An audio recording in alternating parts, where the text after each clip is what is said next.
মোল্লা Unani homeo দাওয়াখানার পক্ষ থেকে সমস্ত দর্শকবৃন্দকে অভিনন্দন জানাচ্ছি। আজকে আমি অত্যন্ত গুরুত্বপূর্ণ একটি ভিডিও নিয়ে আপনাদের সামনে হাজির হয়েছি। আপনারা ভিডিওটি শুরু থেকে শেষ পর্যন্ত দেখলে এর গুরুত্বপূর্ণ চাহিদা বুঝতে পারবেন। আজকে আমি আপনাদের জন্য সেই ভিডিওখানা নিয়ে আসছি, এটা খুবই গুরুত্বপূর্ণ একটি ভিডিও। আপনারা শুরু থেকে শেষ পর্যন্ত দেখবেন এবং এটার উপকারিতা উপভোগ করবেন। আপনারা স্ক্রিনে যে জিনিসটা দেখতেছেন এটাকে বলা হয় তেজপাতা, সুগন্ধি পাতা, এবং ইংরেজিতে এটাকে বলা হয় বে লিফ।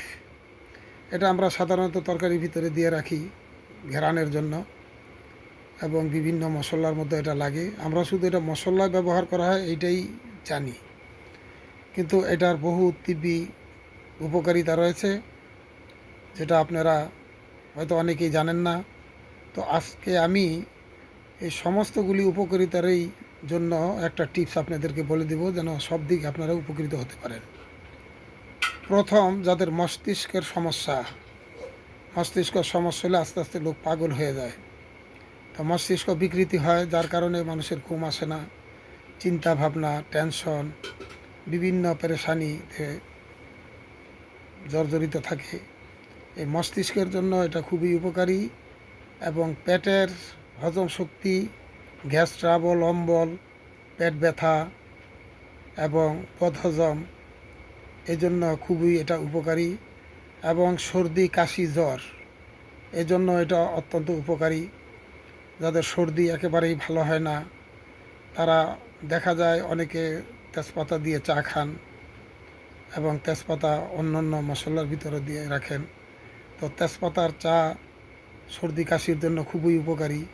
আমি এমন একটা টিপস আপনাদের কাছে বলবো, ইনশাল্লাহ সমস্ত কাজে যেন ব্যবহার করতে পারেন। সেজন্য সবচেয়ে বড় কথা হলো, এই তেজপাতা কস্তুরীর বদল, অর্থাৎ কস্তুরীর পরিবর্তে তেজপাতা ব্যবহার করা হয়।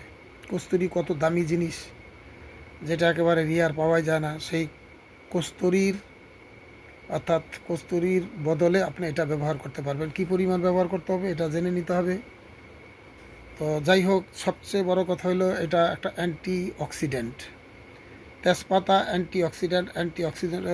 অক্সিডেন্টের অর্থ হইল সমস্ত রোগ জীবাণু এটা ধ্বংস করে, এবং সমস্ত রোগ জীবাণুর সাথে এটা লড়াই করার মতো ক্ষমতা রাখে। এটাকে অ্যান্টি অক্সিডেন্ট বলা হয়। তো এই তেজপাতা আপনারা কীভাবে ব্যবহার করবেন সেটা আমি জানতেছি। যেই কটা রোগের কথা বললাম, এই সবগুলি রোগের জন্য আপনারা একইভাবে ব্যবহার করতাম। সেটা হলো, এই তেজপাতা আপনারা শুকনা দেখতেছেন, এটাকে আপনারা পাউডার করে নেবেন। এমন মিহিন পাউডার করে নেবেন, যে পরিমাণ আপনার মন চায় ওই পরিমাণ মিহিন পাউডার করে নেবেন, এবং এটার দ্বিগুণ যেই পরিমাণ আপনি এটাকে পাউডার করবেন, এটার দ্বিগুণ পরিমাণ আপনি খাঁটি মধু নিয়ে নেবেন, খাঁটি মধু মিক্স করে নেবেন। তাহলে আপনার এটা একটা পেস্টের মতন হয়ে যাবে, একটা হালুয়ার মতো হয়ে যাবে। এবং এটা এখন ব্যবহারের নিয়ম হচ্ছে, সকালে খালি পেটে এবং রাত্রে শোয়ার সময় আধা চা চামচ আপনারা খাবেন। খাওয়ার পরে যদি দুধ খেতে পারেন সবচেয়ে ভালো, যদি দুধ নাও খান তাতে কোনো সমস্যা নাই।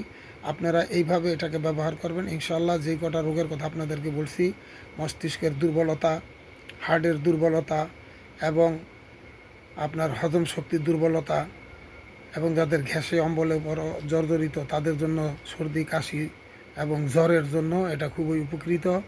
আপনারা এইভাবে এটাকে ব্যবহার করবেন। যদি মনে করেন যে ভিডিওটা প্রত্যেকের জন্য উপকারী এবং সহজলভ্য, প্রত্যেকের ঘরেই তেজপাতা থাকে, 5 টাকার তেজপাতা আনলে 15 দিনে শেষ হয় না, সস্তা জিনিস। তো আপনারা এটাকে অবশ্যই পরীক্ষা করবেন। পরীক্ষা করে এটা ভালো মন্দ আমাকে জানাবেন। যদি আপনারা কি বলেন বানাইতে না পারেন, আমি ইনশাল্লাহ তৈরি আছি, আপনাদেরকে বানাই দিতে পারবো। অবশ্যই ভিডিওটি লাইক, শেয়ার এবং সাবস্ক্রাইব করবেন, অন্যের কাছে পৌঁছাবেন, সদগায়ে দাঁড়িয়ান নেকির নিয়তে এগুলি করবেন। আপনারা সবাই ভালো থাকেন, আমি এই দোয়াই করি। আসসালামু আলাইকুম।